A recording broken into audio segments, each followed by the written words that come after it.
எல்லோருக்கும் வணக்கம். Welcome to Fathima சமையல் விலாக்ஸ். இன்னைக்கு எடுத்து வச்சிருக்கிற பொருளை பார்த்த உடனே நீங்கள் கெஸ் பண்ணி எடுப்பீங்க, ரசம் தான் வைக்க போகிறோம் அப்படின்னு. ஆமாங்க, தக்காளி ரசம் என்னுடைய ஸ்டைலில் ஒரு டிஃப்ரெண்ட்டாக இடிக்கல்லை இடித்து வைக்க போகிறோம். வாங்க எப்படி செய்யறதுன்னு பார்க்கலாம். அதுக்கு தேவையான பொருள் என்னன்னு பார்க்கலாம்.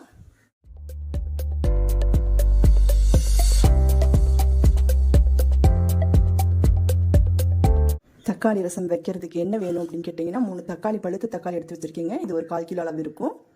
ஒரு சின்ன நெல்லிக்காய் சைஸ் அளவுக்கு புளி, சரிங்களா? கொஞ்சமாக போட்டால் போதும் இந்த தக்காளி ரசத்துக்கு, அதிகமாக புளி தேவையில்லை. சிலர் புளி போட மாட்டாங்க, ஆனால் புளி போட்டாதாங்க கொஞ்சம் நல்லாயிருக்கும், சரிங்களா? ஒரு 4-5 பல்லு பூண்டு வச்சுருக்கீங்க, ஒரு 2 சின்ன வெங்காயம், ஒரு பச்சை மிளகாய், கொஞ்சம் கருவேப்பிலை, கொஞ்சம் மல்லி இலையோடைய காம்பு. என்கிட்ட மல்லித்தலை கொஞ்சமாக தான் இருந்துச்சு, அந்த இலையை லாஸ்ட்டில் போட்டுக்கலான்ட்டு அந்த காம்பை மட்டும் எடுத்து வச்சுருக்கேன்.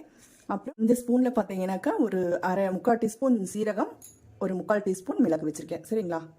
அடுத்தது பெருங்காயம் கொஞ்சம், சரிங்களா? இது எடுத்து வச்சுருக்கேன். இது பார்த்தீங்கன்னா தாளிக்கிறதுக்கு, நம்ம ரசம் தாளிக்கிறோம் இல்லைங்களா, அதுக்கு 2 சின்ன வெங்காயம் வச்சுருக்கேன், 2 மிளகாய், காஞ்ச மிளகாய், கொஞ்சம் மல்லி இலை, கருவேப்பிலை இலை, சரிங்களா? அப்புறம் கடுகு, இதெல்லாம் நம்ம யூஸ்வலாக போடுறது தான். ரசத்துக்கு பார்த்தீங்கன்னா நம்ம இந்த இடிக்கல்லில் இடிச்சுக்க போகிறோங்க, சரிங்களா? பாருங்கள், இது நம்ம இடிக்கல்லில் இடிச்சுக்க போகிறோங்க, நம்ம மிக்சியில் போட வேண்டியதில்லை. ஏன்னா கொஞ்சம் குறப்பாக நம்ம இடிச்சுக்கலாம். போட்டுக்குவோம் சீரகம், மிளகு, இதை இடிச்சுட்டு அப்புறம் மற்றதெல்லாம் இதெல்லாம் சேர்த்திக்கலாம். பாருங்கள், நம்ம இவங்களை இந்த அளவுக்கு இடிச்சாச்சுங்க. ஏன்னா நம்ம இடிக்கல்ல இடிக்கும்போது ரொம்ப மையம் இடிக்க முடியாது. இன்னொரு விஷயம் என்னன்னு கேட்டிங்கன்னா, நம்ம ரசத்துக்கு ரொம்ப பவுட்ரு பண்ணால் அந்த டேஸ்ட் மாறிடுங்க.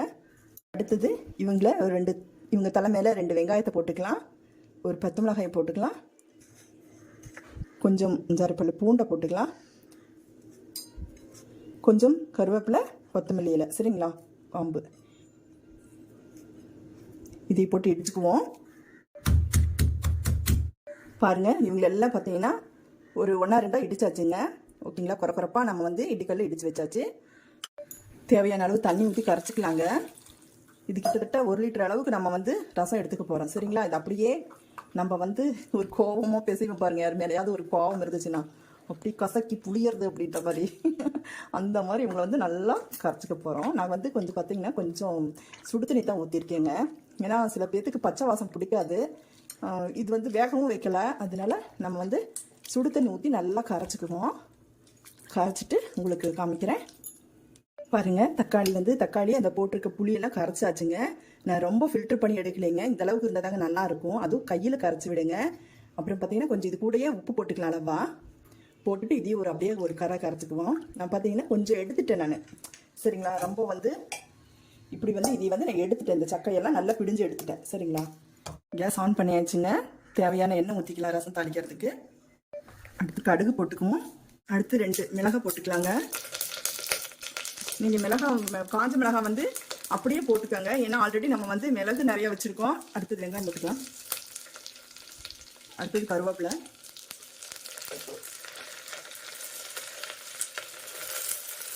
இப்படி வதக்கிக்கலாம். பெருங்காயத்தை பார்த்தீங்கன்னா இப்படி தான் இருக்குதுங்க, கொஞ்சம் குழப்பாக இருக்குது, அதனால நம்ம இதிலேயே போட்டு பொரிய விட்டுருக்கோம். நம்ம கொஞ்சம் கெட்டியாக இருந்துச்சு அப்படின்னா நம்ம இடிக்கிறதோடய போட்டு இடிச்சிருக்கலாம். ஏன்னா இதில் பச்சை மிளகாயும் வச்சுருக்கோம், சரிங்களா? அதனால தான் காஞ்ச மிளகாய் நீங்கள் கிள்ளி போடாதீங்க, ஏன்னா காரம் அதிகமாக இருக்கும், சரிங்களா? இப்படி போட்டுக்குவோம் இதையும். அடுத்து கொஞ்சம் மஞ்சத்தூள். பாருங்கள், ஒரு சின்ன ஸ்பூனில், குட்டி ஸ்பூனில் கொஞ்சோண்டு சாம்பார் தூள் போடுறேங்க. உங்களுக்கு இது ஆப்ஷனல் தான், வேணும்னா போட்டுக்கலாம், வேண்டாட்டி விட்டுடலாம், சரிங்களா? இது போடும்போது இன்னும் கொஞ்சம் நல்லா மனம் கிடைக்கும், சரிங்களா? அவ்வளோதாங்க, இதை எடுத்து ஊற்றிக்குவோம். பாருங்கள், எல்லாம் தாளிச்சு விட்டாச்சு. இந்த ஸ்டேஜில் உப்பு இதெல்லாம் நம்ம செக் பண்ணிக்குவோம், உப்பு புளிப்பெல்லாம். Wow, super! இப்போவே சாப்பிடணும் போல இருக்குங்க. எல்லாம் கரெக்டாக இருக்குது, நான் போட்ட உப்பு புளிப்பு எல்லாமே கரெக்டாக இருக்குது. இது கொதி வர ஸ்டேஜில் இறக்கிக்கலாம். பாருங்கள், ரசம் கொதி வர மாதிரி இருக்கும்போது இறக்கியாச்சுங்க. ஆல்ரெடி ஆஃப் பண்ணிட்டேன், ஏன்னா மண் செட்டிங்கும் போது உள்ளேயே கொதி வரும், சரிங்களா? ரொம்ப தளத்தலான்னு கொதிக்க வேண்டாம், இந்த டேஸ்ட் மாறி போயிடும். இப்போ பார்த்தீங்கன்னா கொஞ்சம் மல்லி இலையை இவங்க இப்படியே தூவிக்கலாம். என்கிட்ட கொஞ்சம் தான் இருந்துச்சு, சரி ரசத்துக்கு தானே போதும் அப்படின்னு விட்டாச்சு, அவ்வளோதாங்க. ஒரு சூப்பர் அண்ட் குயிக் அண்ட் டேஸ்டியாக ஒரு தக்காளி ரசம் வச்சாச்சுங்க. இதுக்கு பார்த்தீங்கன்னா எல்லாமே வந்து காம்பினேஷனாக இருக்கும். நான்வெஜ், வெஜ்ஜு, அப்புறம் பார்த்தீங்கன்னா எதுவுமே தேவையில்லைங்க. கடைசிக்கு சுட்ட அப்பளம் எதுனாலும் சரி ஓகேங்களா, வச்சு நீங்கள் சாப்பிட்டு பாருங்கள், செம்மையாக இருக்கும். ரசம் சாப்பிடாதவங்க கூட திரும்ப திரும்ப கேட்டு வாங்கி சாப்பிடுவாங்க, அந்த அளவுக்கு டேஸ்டியாக இருக்குங்க. எனக்கே வந்து பார்த்தீங்கன்னா ரசம் எடுத்து கொஞ்சம் டேஸ்ட் பண்ணி பார்க்கும்போது எப்படா சாப்பிடலாம் அப்படின்ற மாதிரி இருந்துச்சு. ஏன்னா நான் நேற்றுலாம் ஹெவியாக சாப்பிட்டுட்டோம் நான்வெஜ்ஜு, அதனால ரசம் சாதம் சாப்பிடணும் போல இருக்குது எனக்கு இன்னைக்கு தான். அதனால தான் ரசம் வச்சேன் நான்.